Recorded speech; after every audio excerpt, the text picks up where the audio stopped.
So welcome to today's fitting. We have welcoming back friend of Precision Golf Jacob Onyett, who you may have seen with his driver fitting previously. This time to look at irons. Now I believe there was a problem with the 7-iron. Yeah, so 10th tee, Amicals, 7-iron into the green, snapped. So ball went over the trees, club head went straight down the middle, and yeah. This shows the swing was online. Yeah, I mean, wasn't helpful. Was I guess a bad round, and after that it became a good round. So maybe it was a sign that he had new golf clubs. Golf giving back. So we're going to run through the original set here and then look to see what we can achieve from a fresh setup. So right, let's go. Let's get at it.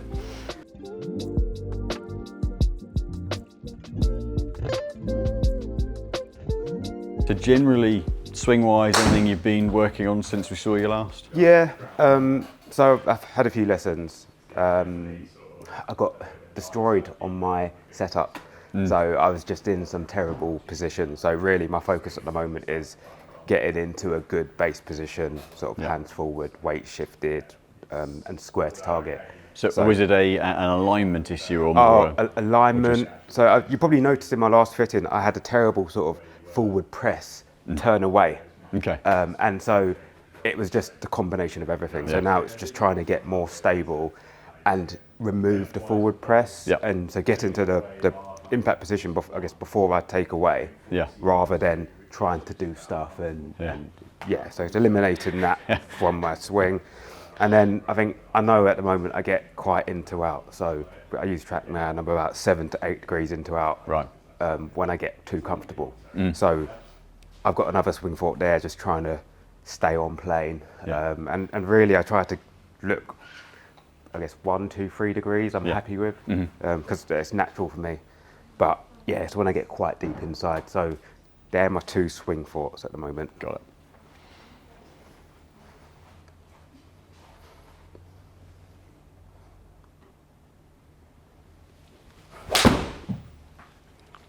And prior to the 7-iron mishap, generally, how happy have you been with the irons? Is there anything in particular that you're looking to change performance-wise? No, I quite like my irons. Sometimes they get a bit too high. Okay. But I think that's just probably me more than the irons. But yeah, I mean, I've hit some good rounds. Since I've changed my driver, my handicap's dropped 3 shots, 2.5 in 1 round. Oh, what? Yeah. Wow. That's the thing with the current system. It can go 2.5's a lot. Yeah. I bet your friends love that. Well, it hurt the next time I played, I can tell you that. So yeah, I mean, the golf's almost there. I think broken club, time to change and see what else is out there. Yeah, the heads are back from 2018, so you know, and it's still a solid club. I mean, you know, it's not like the design principles have changed that much, but now if you take the AP2s from the 718 series to the current T100 equivalents, there's just more tungsten heel and toe. Okay. So they're trying to improve the off center in the same way they have done with the drivers. And I would say a bad shot for me, obviously inside, is that left going left. So maybe trying to get away from that, but I think that's more, I don't know if it's more of a swing fault. Yeah, I mean that one, for example, I path 0.2. Yeah, so good. That was just face, all face. It's just the face angle, because angle of attack's good. I mean, if we're looking over some of these, I'll just look at the data from those shots. But you know, your club path there's, okay, it was 1. The first one was 3 degrees into out, but the rest are 1 to out and then 0.4 out to in, 0.2 out to in, 0.2. So really stable there. So you've certainly got completely away from that heavily inside path, which is great. For now. It'll creep back every now and then. But it's if we can get a little bit more face angle consistency or natural control onto it, that's certainly for me looking at, the last one was 4 closed and a couple before was 4 open. So definitely there's a little bit of having to find square with it. I've got a bit of a thought on what it might be, but contact with the smash is good, over 140 each time. Strong-ish flight, launch angle's on the stronger side, so you're creating a bit of a deal off there. Angle of attack at 4 or 5 degrees is good. It's again on the stronger side, but it's not steep. We'd be looking at 4 is sort of ideal. So that's in a good place. It's getting you good efficiency, but it's whether from a sequencing point of view we can just tidy up the ability to just effectively leave the face online and naturally square it rather than have to fine square it a little bit. But we'll get a couple more of that just to get a benchmark, and then we'll test a few bits out. But you know, it's interesting you're saying with ball flight. I think you said earlier, ball flight could get a little bit high sometimes. Certainly from your delivery position, that doesn't appear. That I'm not worried about a high flight from there, but that could be if it was getting inside and having to kind of flip and catch. That could pop it a little bit potentially.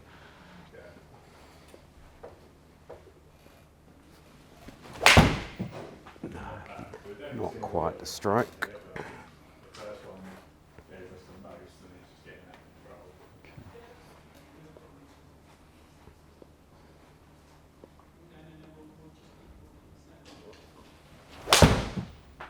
Okay. Yeah, great. So, you know, good ones are really good. You know, like that one's a really nice, you know, driven square, like a, you know, from a shape point of view, you've only got 12 foot, you know. Yeah. So that's really stable. You've really stabilised the path. I'm going to pull those numbers back up again there. You know, your average path 1 degree into out. So that's really nice and stable. I think looking at the setup, it's not a million miles off. They are, or certainly were when you came last time, the swing weight was on the lighter side. You've got a relatively strong shaft weight at 120, but the kind of the weight profile, the balance is very much in this bit of the shaft. There's not a lot of club head sensation. So if anything, they might just be getting very slightly on your back hip, and then there's not a lot of club head to kind of regulate the release, that kind of the head coming through. So it may well be a case of losing a little bit of mass here and giving you a bit more feel in the bottom end to get the handle leading a bit and then leaving the face there, which should then get away from that, in principle, should help get away from that one that goes left. But really it's not, it's a relative fine tune because you're getting good quality contact and you're able to put the club on a good path. But if we can get a bit more natural regulation of the club face, then that should just tighten up dispersion a bit. So, right, get a few options. Okay. I'll start with, are there any heads that you're interested in particular? I don't mind. I mean, yeah, I really don't mind. Titleist, Ping, Mizuno, just as long as it looks nice. Yeah, absolutely. It's got to have in-bag appeal. I'll start with current version of that, so the T100 just as a baseline, and then we'll migrate from there.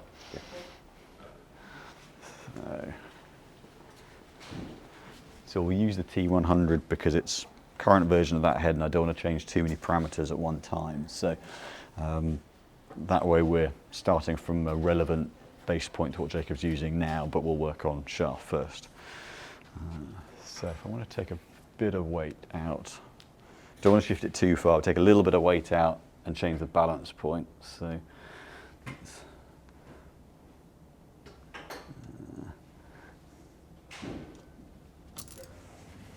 great.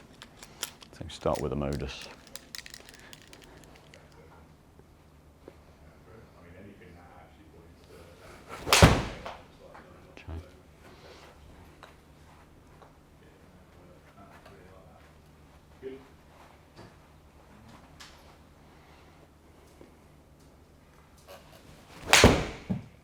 I'm just going to put a little bit more weight on the head with that. Yeah, it feels a little light. Yeah, I'm just going to see whether it's head weight or whether I just dropped too much shaft weight. So I've taken 6 or 7 grams out of the shaft. Okay. And so we can definitely see it get more out in front of you. It's whether it's getting away from you. Okay. Put it up a swing weight point or so.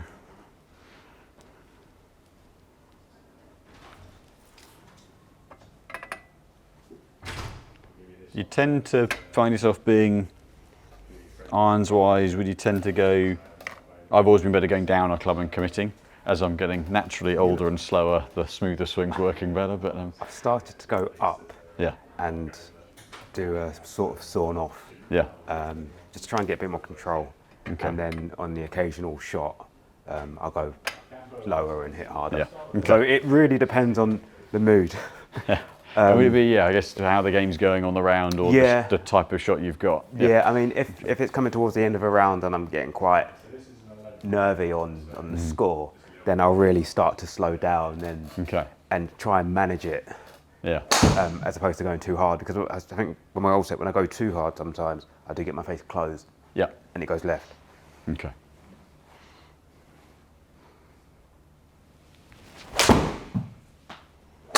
Okay, interesting. Okay.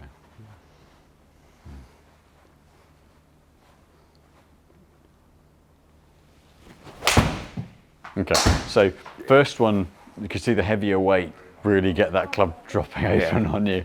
And then, yeah, we need to just bring the weight back up a little bit because you can still get that club kind of flipping away on you. So that's a little too much of a change, which is good. Find too light quickly.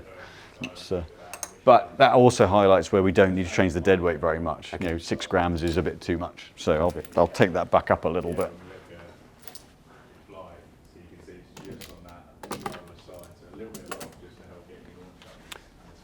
So I only want to go a couple of grams. So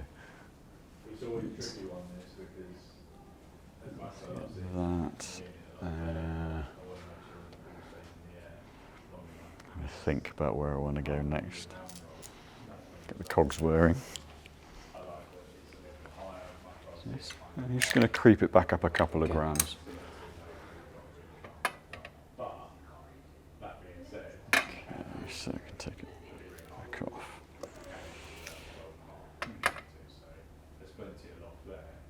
Right, there we go. Perfect. It's just a little bit of a toying around with balance point as well. I don't want to go too exaggerated because I think that we could see from that last one, we changed the head weight by a couple of grams, it really dropped it behind and opened it up. So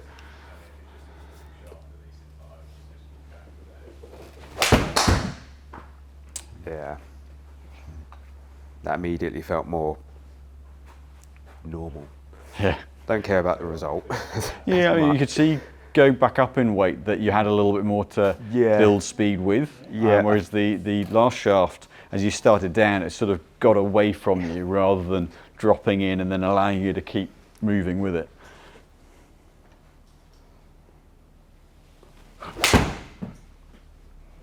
Okay, that's nice.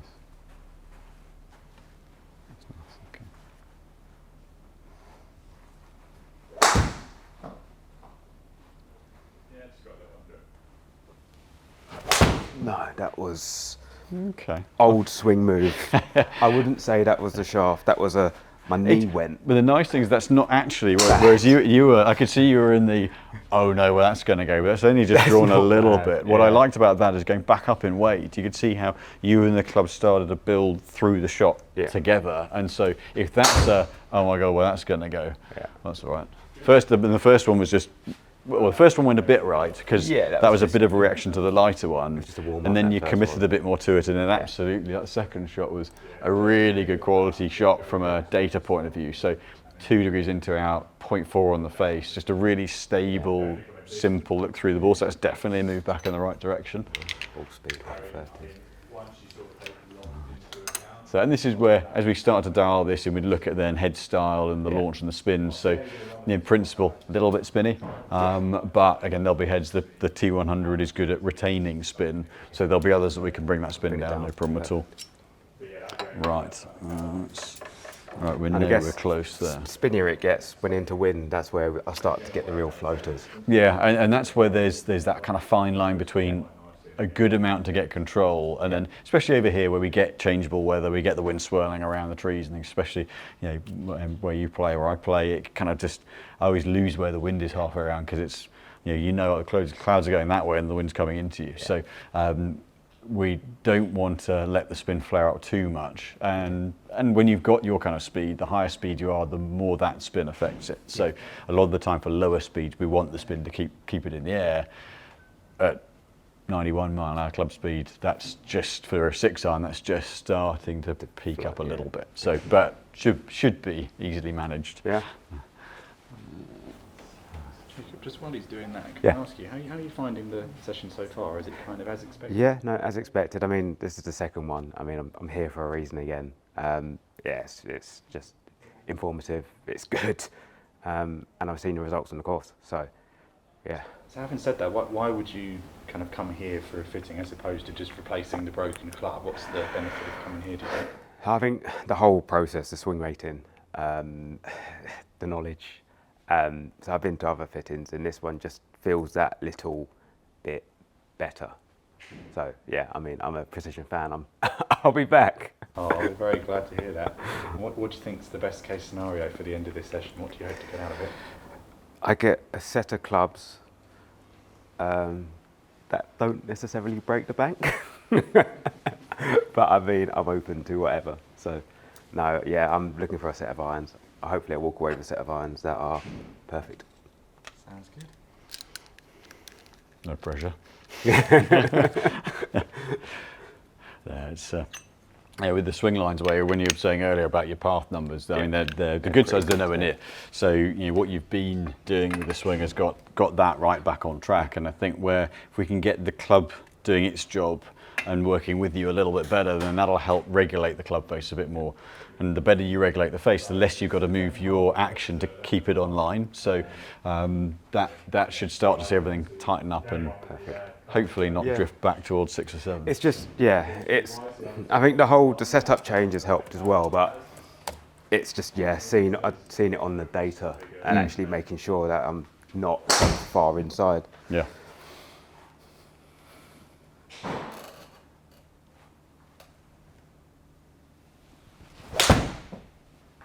Interesting. Okay.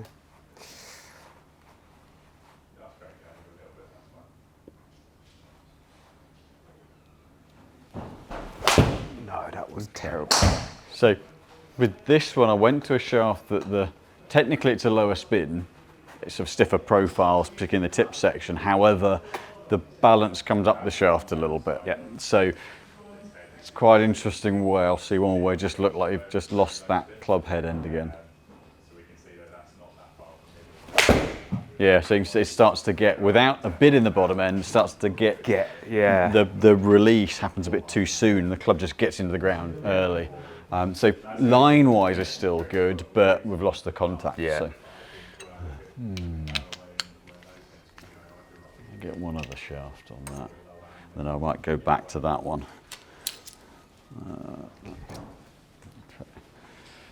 Just gonna go that a little bit heavier.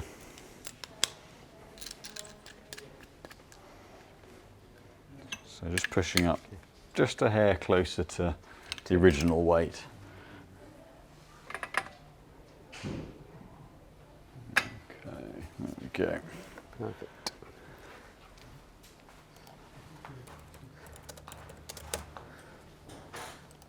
So it'll be interesting doing this, and then we'll go back to the previous one that worked well.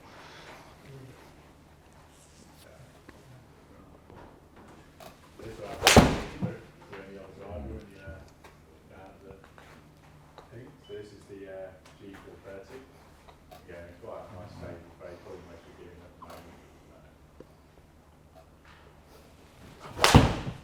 the moment. Okay, so interesting. But again, bit more weight. You see the weight's better, but that's got more on the tip end, and that's starting to look like you've got to fetch it again. So you do one more of that, and I'll go back to the previous shaft. Yeah, so almost that one looked like you started to regulate your timing to make it work rather than just point shoot. So it's only a couple of miles an hour, but it's a couple of miles an hour down, and you're having to manage it. Sort of take a bit of speed off to get it back under control. So. Nice passing pace though. Yeah.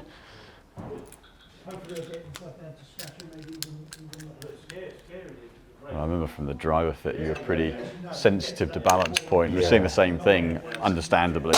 I didn't think I'd be so sensitive on the irons, but clearly. Yeah, it's a similar kind of thing in that, like with the driver shaft, there's a bit of balance in that tip off, but not too much. Yeah. It's sort of on the sort of stronger side a bit in terms of dead weight. We're up 117 grams, so only 3 or 4 grams lighter than your current shafts, but there's a little bit more in the lower half. Okay. It's not a heavily tip balance setup, that's more the modus is a little bit more in the tip. But that starts to then get detached, and then you've got to fetch the club, and that then creates all that rotation rate again. Yeah. So both too light and too heavy, or kind of a too high a balance point and a too low a balance point can can lose the control of the face, and depending on the player and how you swing, it's either going to be one that just keeps going right, or you then start to go right and left and over-regulate. So, yeah.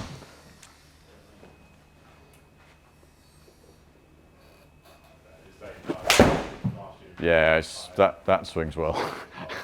So going back to, you just sort of like, you can just, it just feels stand more... and swing, and just back into that gentle draw, which then matches the pattern with the driver as well.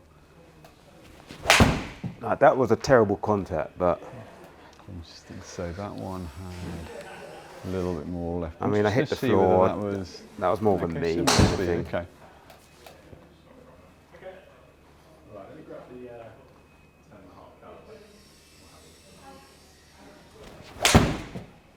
So I'm going to get to just up the weight a couple of grams. I'm going to get the stiffer flex of that shaft. Okay. Because the profile of the weight progression through it is really nice. That first swing was a little quieter. Yeah. Actually, club speed stays the same, but actually, that looked quite a calm swing. And then that last one. And the last ones were, where the first one went well, there's a little bit more on it, and it's just see whether just upping the weight a couple of grams helps allow you to be a bit more positive with it and retain that kind of performance. Because that first swing just looked super simple, really, as you say, effortless and simple and clean and online and just, well, yeah, easy game. I wish it was. So I'll just get the slightly heavier version of the same shaft.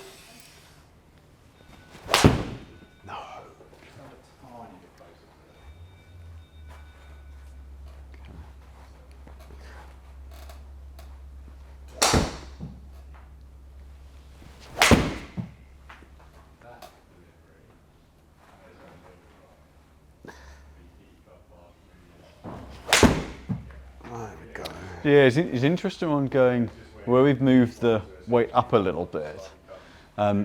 You can see it requires a bit more effort to make it work, but it's whether it's asking you to have to hit at it a little bit. I think that's the only balance for me. Excuse the pun of that. Is whether potentially I think we kind of need to go part way between. It's whether we take the lighter one and what we call hard step it, which is taking a 7-iron shaft and put it in a 6, and the 8 and the 7, which essentially ramps it up a gram and a bit, or whether we take this and just take the edge out of it.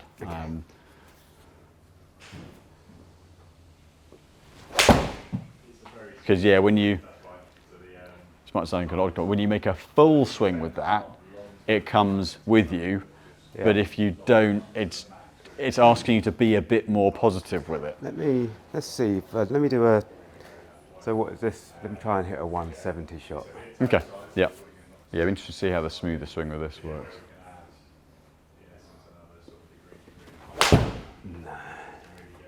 Because that's the one I think with this one with the X straight in. Yeah. It just when you quite often don't make a bigger move, you're not fetching that weight and it gets a little behind and then flips over the top of it.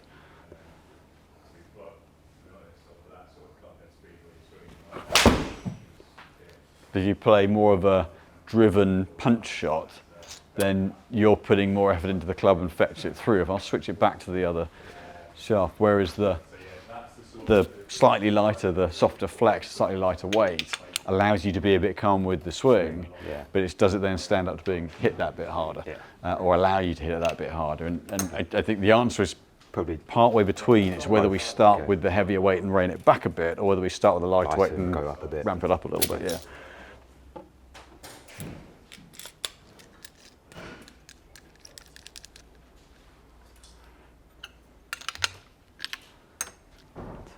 Don't need that weight on. Okay. And some of that is based on, like we were saying earlier, about how you like to play your shots. Whether your default setting is actually more comfortable to play a little bit quieter from a swing point of view, or say like me, I've always been better, playing a full shot. So okay. Well, let me hit a few quiet. Yeah, we'll shots. see a few different shot types and see how they. Let's see how it goes. That works.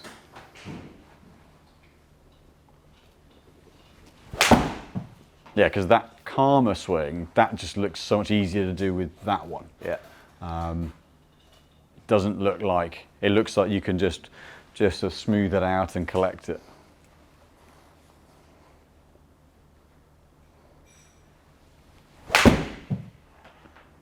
Bit fat, but good line, a little deep on it, but a great line through.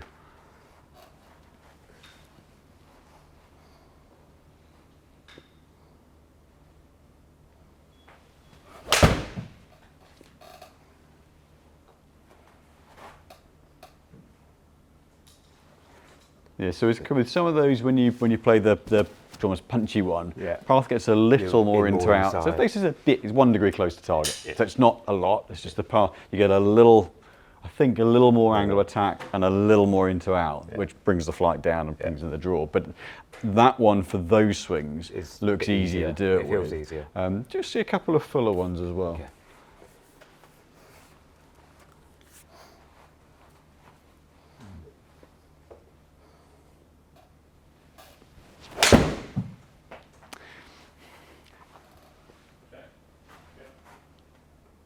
Yeah. Okay.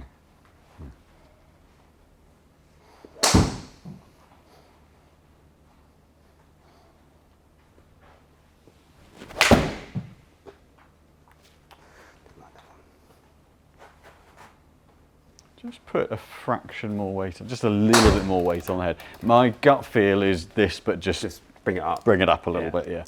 Yeah, I think the two percentage. I really did like the feel of that. Yeah. But it wasn't quite right. It's strange because I really like the feel, but it just didn't feel as whippy. Yeah, it's a close call, but I think if that one's just asking you to be absolutely on it every time. So when you get the swing spot on, that'll feel amazing, and it'll go, and it'll be fantastic. But it's needing your time to be absolutely spot on a little bit more. Yeah, whereas that looks like you. So if we take a shot on the 18th in summer when it's hot and you're knackered, that's going to be easier to manage that out of. That's slightly heavier head weight. That was good. I think that for me is the bit that just tends me that way, because I think it's not, if you're not quite giving it, if it's cold or if it's horrible and wet and you're wearing 4 layers, that's playable. Whereas that's an American hot summer day, and this is the British weather. Which the constant winter to spring that we've had this year, but that just looks so much more controllable. And I think that gives you the option to play up or down. I think if we hard step them, that gives you the option to play up a bit and give it a little bit more, but also to quieten it down and play the softer shot. And looks like you can, if you just turn through and generate speed, that'll work. That one looks like you've got to hit at a little bit and muscle it a little bit more. So I'll check the lie on that, and then we'll get some other heads to cross-reference with. But certainly it's in a solid place. The launch and spin profile's pretty good. I think actually we saw where there was one early where the spin popped up a little bit. It's on the upper side. I wouldn't want it any higher. So it's the kind of thing, if we're playing Arizona with rock hard greens, that's probably a really good setup. Into wind here, it's probably it's that high one, a bit on the high side. Yeah, the high one that I sometimes need to manage. Yeah. And that's the thing, is that if we can default to bringing the top of it down a little bit, then you've got the speed to get enough height and get it to go up a little bit more if necessary. And like my preference has always been a slightly flatter flight, because I can flight it up if I want to, but I'd rather not have to try to manage the ball flight into wind.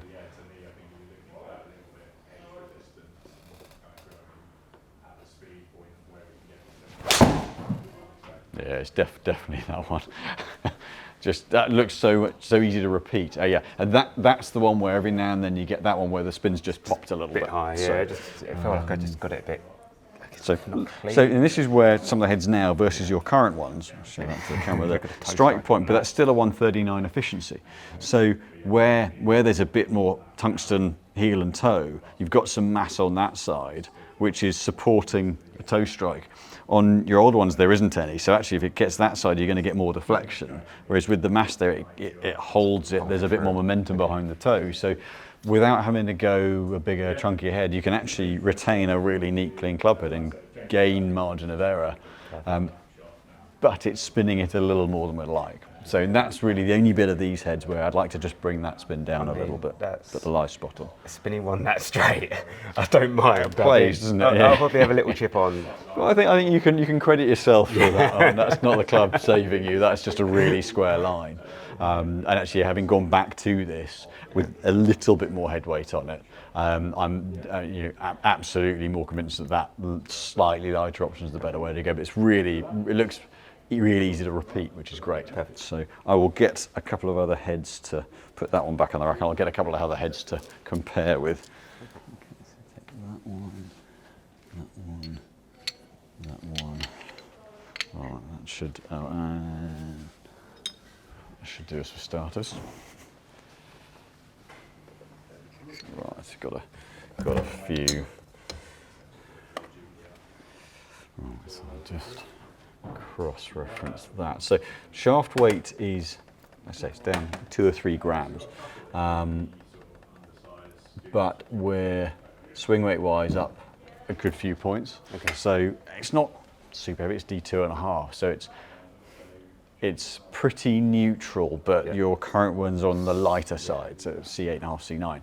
So where the shaft weight's heavier and the proportion of head weight's less, we're now dropping a little bit of weight, moving the balance point down the shaft a little bit, and then giving you a bit more feel of the head. So it helps to naturally create that coming into the ball rather than that. Okay. Yeah.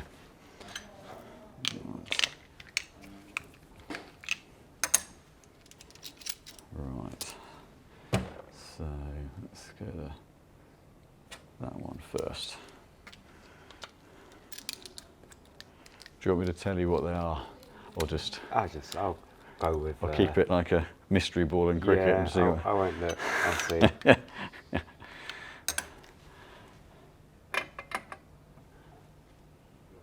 Put a little more on that.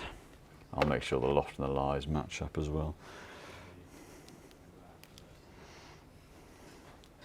So any golf trips coming up at all? The 2K in September, and then my girlfriend's just got into golf. So we've booked Belek next year, 2-week holiday with 4 rounds of golf. The amount of courses down there, I saw a satellite image of that bit of Turkey. It's unbelievable. It's like incredible. Carolina, the amount of courses there are.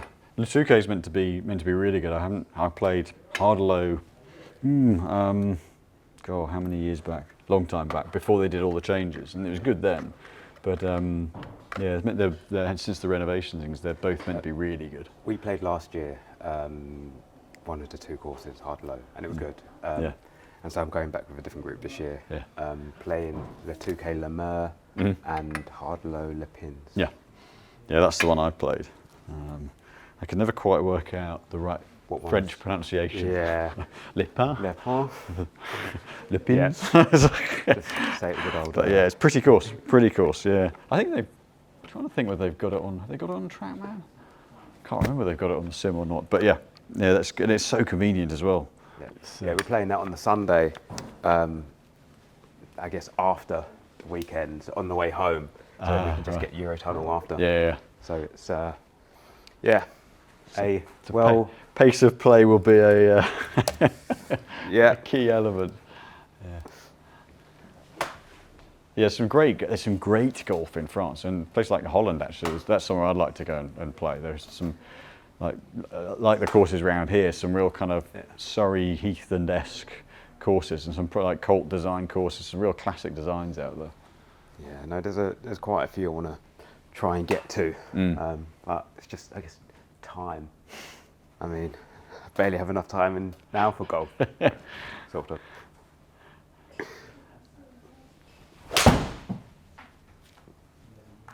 This will be a bit of a different feel. Yeah, feels different. So with this one, there's an infill that softens it down a little bit. Interesting, that's going left a little bit more. Okay. Let's see one more. It's a nice swing. Yeah, so reason I picked this one is it should have brought the spin down a little bit. Okay. So this one is one of the PXGs, it's the 3-on-7T. So there's a little bit of cavity to it, a little bit of forgiveness to it, but we're seeing spin, so we can afford to go slightly more loft, but the spin's in the lower fives rather than peaking up sort of 5.6, 5.7. So it doesn't launch it quite as high as the Titleist, but if we're going to err one side or other, I mean that one's a little bit low, that one. The first shot there, yeah, similar kind of launch. Probably want to see a little bit more flight out of, but spin straight back under control, but a softer feel because the infill dampens the vibration down a little bit. The Titleist, where you've got the tungsten, the heel and the toe, creates a slightly harder note off of it. Okay, that's an interesting one. Prefer the softer feel or not, or it doesn't make a big difference? Don't know. I don't know. Definitely maybe. Yeah. It's a maybe.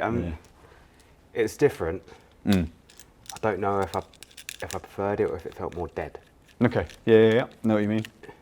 It can. So sometimes the infill, the elastomer infill on those heads. Actually, if you had a wrist injury or a joint injury, the vibration dampening at the source of the contact is the most efficient way of doing it. However, as you said there, it can absorb a bit more than you might want it to, so give you a little bit less feedback. Yeah. So. I mean, I feel like maybe in winter that one won't hurt your hands as much. Not that I never have an off-centre strike. Just going to say, a man of your calibre, surely not worried about. Mind you, thin in winter. I'm not sure there's a club out there that would save it. I mean, okay, anything that's not a blade will hurt less. But yeah, it's when it goes numb for 3 or 4 holes, you know, you've really mishit it. We're doing one last winter where I was so keen on not fatting my first iron shot that I thinned it horribly, and it was cold. It was a cold day as well, and it took about 3 holes to get the numbness out of my left index finger. That's no fun. Which was not enjoyable. So. This means you've got to work on your ball striking. I know, yeah. Just in winter, if you're going to do anything fat, it's less painful. Yeah.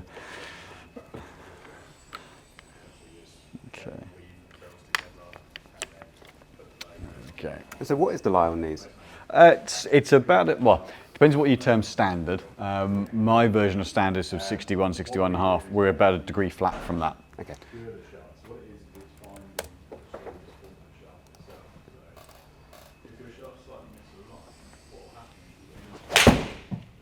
You need to go a little heavier on that head. Yeah. Just see that get away. And it does, the swing weight does actually vary a little bit club to club because of the construction. Okay. So we've seen that with drivers over the years, and we're now starting to see that more with irons where the mass in the head, the tungsten toe weight things, it does, we're only talking about 0.2, 0.3 of a swing weight point, but to get them to swing the same, some have to be a little different to one another.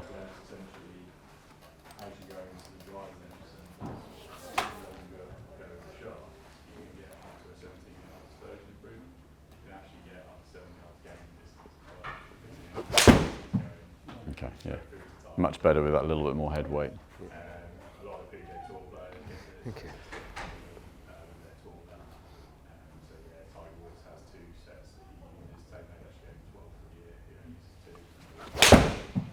Okay, yeah, that little bit heavier, that's much more down the line. It's interesting, that one he drew over a little bit more. The previous shot, we're back up where the Titleist was on spin. So it's just sitting a little on the higher side from ideally where I'd want, and a hair high on the Titleist head. So unless you went, that feels the best head I've ever hit, I'd probably remove that one. Even looking down at it, it just looks too big. Yeah, there's a little bit of a thicker top line. It just looks too big. Yeah. It's not And when you're used to seeing a really clean top line from that, it's not massive, but it is noticeably a little bit thicker. And that was the Ping, the 230. And even the width, well, I say width, the width of the club just, I don't know why. I just, the bigger the head, the worse I seem to hit it. You do get that. It can lose a little bit of focus on the strike, but I'd say it is important to like the look of the head you're playing. You've got to look forward to hitting them, because you'll be more forgiving on a head you like. It was like when I got fit for these, because I was actually a 24, maybe a 26 handicap. Okay, And everything else wasn't really working well. Too much spin, too high. Obviously, probably speed's partly to do with it. And he said, "You're not. I mean, these aren't built for you. They're not. I mean, they're not probably the right head for you as like you're quite a high handicapper. But in terms of how you're hitting them compared to the rest, compared to the AP1s, the threes, I mean, these are light years ahead. So you might struggle on contact a few times, but I think these are probably better suited for you. And I think it's partly due to the size, because I really. And ultimately, the proof's in the pudding. You know, we fitted earlier in the year fitted a player into the CBs, and I'd have sworn blind before the testing that the, for example, T150 would have worked better for him, but just found when we spread the weight away from the centre, he didn't find the centres regularly. So he went into the CB and just it clicked, and he started to find more efficiency, better distance, better consistency of strike. And he goes, like, golf sometimes isn't meant to run to logic, but there are definitely players that perform better when almost the head requires them to focus in on the strike a little bit more. I've seen that over the years. It's not sort of a one-off thing. I've seen that quite a bit. Other players, you must. Some players you want them to feel the strike and you want them to be able to dial it in based on the feedback, and then there are others that you really don't want them to feel the strike because confidence-wise it can be affected, and then start to kind of second guess and back off. Whereas if you can sense the contact, some players then dial it in. So if you can feel when you miss hit it, it can help find the middle. But there's no way of knowing before someone hits them. So.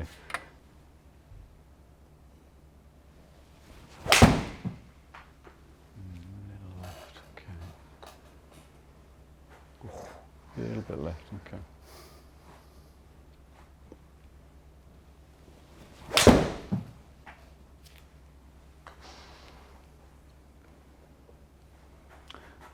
It's okay. It's solid. Feels it. It's not better than it's very similar.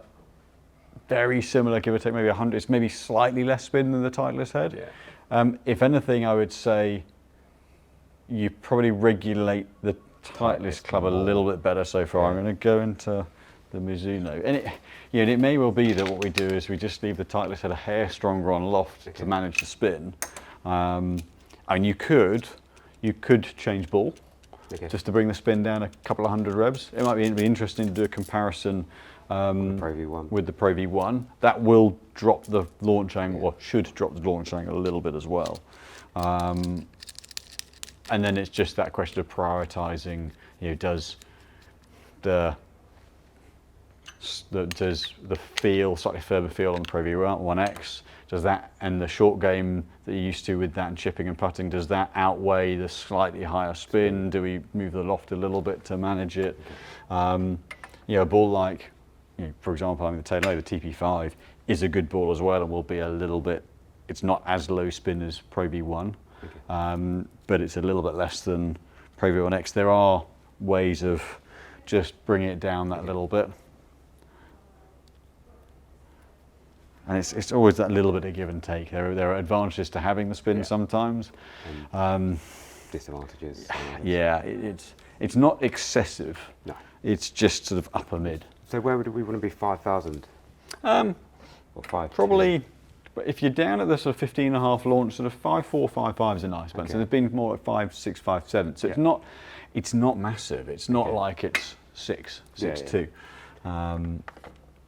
So let's just get a little bit more on this. This is one of the Mizuno heads.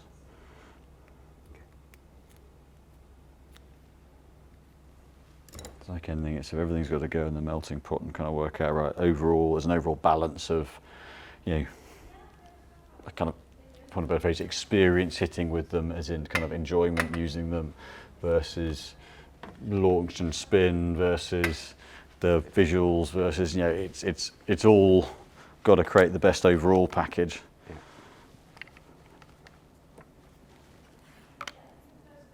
Okay. Right, so that's the Mizuno, the 243.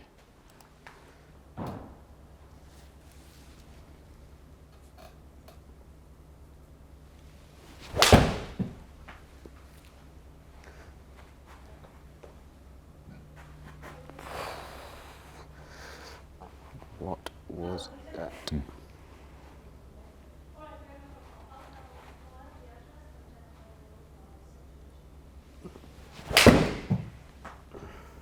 Interesting, quite a different sound on this one. Yeah. Okay. Bit better.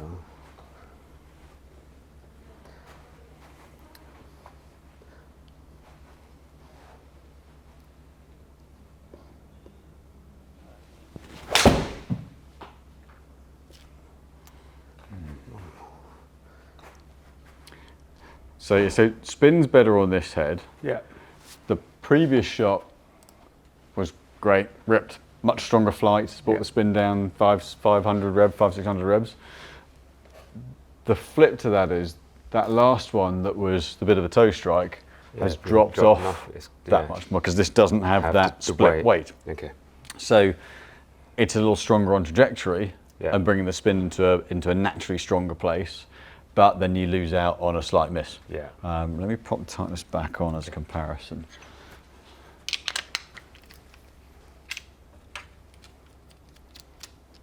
I saw that second one, I thought, oh, that's good. And then when we did the lie test on the Titleist where the strike was out the toe, that was an equivalent strike to that. It just dropped a hole. Yeah, toe strike there, and it's just dropped down to 134 versus the 139 that you got out of this one. So, you know, that can't be ignored. T100s are more forgiving. Yeah. Didn't expect to say that. It's something, yeah, and I think something the Titleist have certainly suffered with over the years is the expectation of them being an unforgiving head, because they used to court the better clubs for better players was their tagline, and now it's better clubs for better play. But they are definitely better across the face than they're given credit for. Yeah, I mean, I don't know what it is. There's just something more about this one. Yeah, it was a little more toe, yeah. So in that one was a similar, little bit more of a drop off, but that was more toe side. Yeah, it wasn't a great strike, but it just felt nicer. Yeah. So even when I'm hitting bad shots, it feels friendlier. Mm. I mean, that was... Yeah, then straight back up. Open. And I think that is actually a key point you make there, is that it's when you're on course, what that means is not feeling like you've got to get it spot on. Yeah. So if you're out on the course and you're not quite finding the middle of the face, it feels like, I mean, my certainly first impression when I hit the Titleist last year, when we first saw them, was how stable they felt at impact. They felt like the head stayed with the contact really well. And if you're out on course and you haven't got to feel like you've got to be perfect with it, then that helps just get a bit more. That was a lovely hit. Yeah, helps get a bit more confidence playing with it. I don't know what it is. Well, I do. I've just got a Titleist affinity I can't shake. But the performance is there as well. So okay, there was one. The first one was pretty toey. So fine. I mean, that it wasn't drops off. But then strike. straight away, those two are about the 0.3 of a yard difference. 0.2 of a mile an hour difference on ball speed, and it's interesting. It just sounds more solid at contact as well.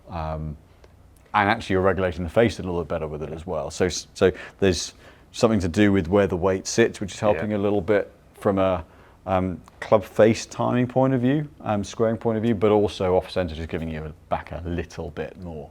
Let me just see, if I nudge the loft diffraction on this, where does that take us on flight? Does it get the spin in a better window? Or do we test with a slightly different ball just to see where that takes the flight to as well? Because it's not overly spinny, because the launch is under 15, it's a lower mid launch and an upper mid spin. Yeah. So it's not like it's going high and flaring. Yeah.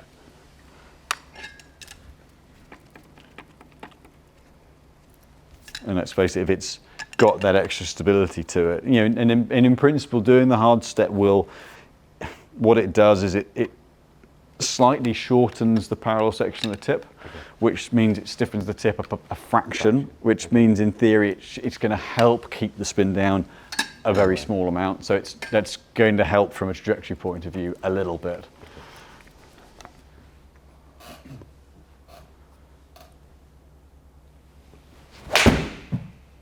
Oh, that's a tired swing.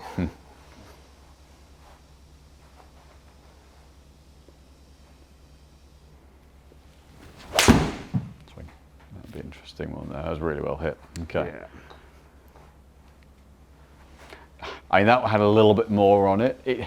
It's not, I think the natural spin positioning on this head is just on the upper mid side, but if we go, for example, T150, then it brings everything down. Yeah. You then got to weaken it off 2 degrees to get the launch back up, and I don't think I'd rather not do that. Okay. Let me just see from a ball point of view. If I change that over, I'm just going to put the TP5 down. Actually, let's go Pro V1 first. Actually, let's see. So there, because it's whether I'd like the launch angle to stay where it is. I'll just tag the Pro V1 in there. If we can, but just lose that little bit of spin.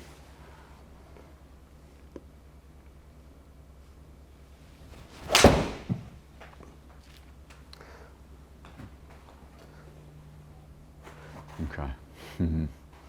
Oh, absolutely murdered that one. I felt it felt a bit aggressive. No, I mean, it was a good hit. I mean, but we can see where at that launch with the Pro V1X, we were at around 5,000, 5.1. It is the 300 revs. It'd be interesting to see another one with that. But that was hit really well, strong delivery, strong club base, strong ball speed, but essentially kind of similar to a 5-iron flight. That'll be interesting. That had a little more launch, so that'll be an interesting one. Right, yeah. So there you've got the launch up, back up there, so delivered a slightly squarer position, but we can see where the spin sits. So I'd expect about a 400 rev difference. You're seeing a little bit more of a difference there. Although having said that, let me put this back to the original loft. Okay. And that'll pull a couple of hundred back on, but that means it allows you to, going to a Pro V1 allows you to allow the launch to be there and it's not banking up.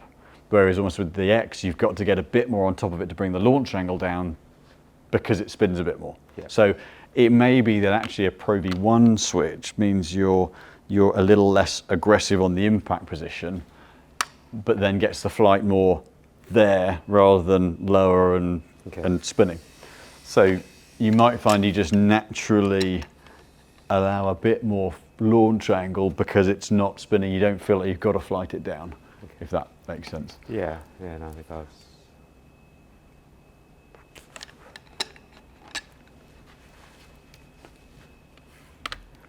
It's the kind of thing where if you see it spinning, you're naturally going to try to launch it lower. Yeah.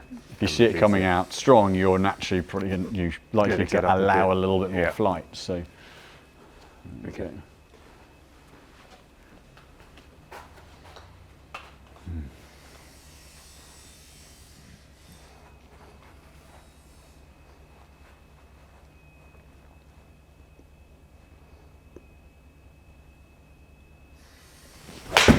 Oh, God, I hit a good one.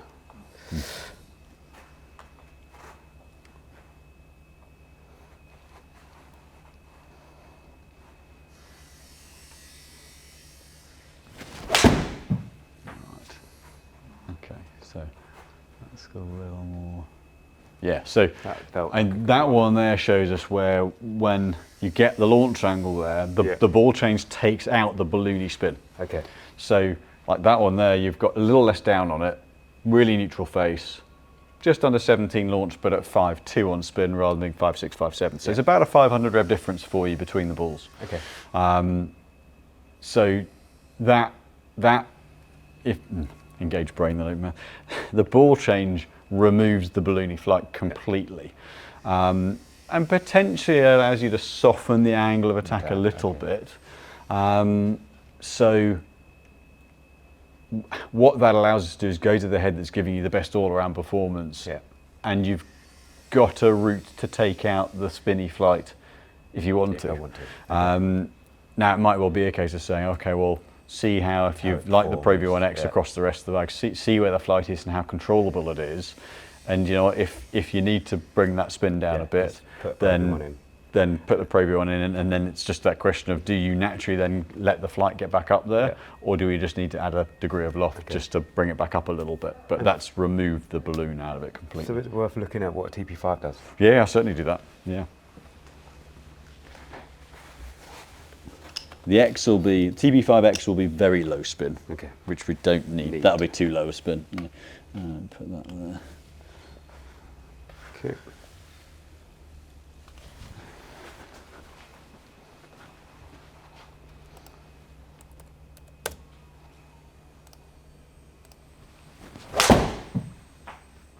So very different sound. Yeah, that wasn't that was a bit thin as well. Okay. Groove thin.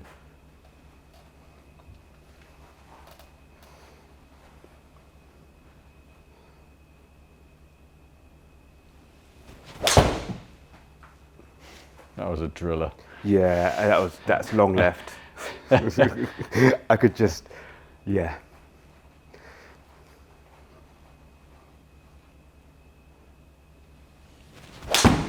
That'll be a representative one. Yeah, 127, 128.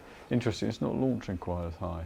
Yeah, interesting. So for you, I think again, this just shows the value of testing. For you, it actually is spinning. So for me, I found it sat pretty similar to Pro V1.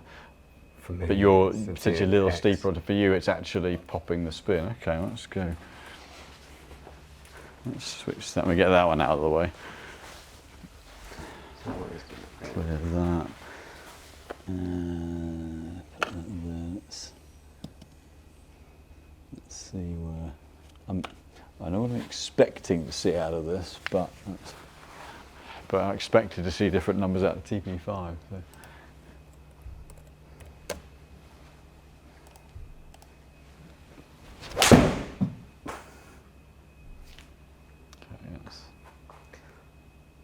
Okay, yeah, so for you, of the TaylorMades, the X is the better ball. Yeah. They have, so both Callaway and TaylorMade are kind of going after Titleist from a ball speed point of view. With the mid-irons, they are genuinely a mile an hour and a bit in the kind of upper mid part of the irons, slightly higher ball speed, slightly.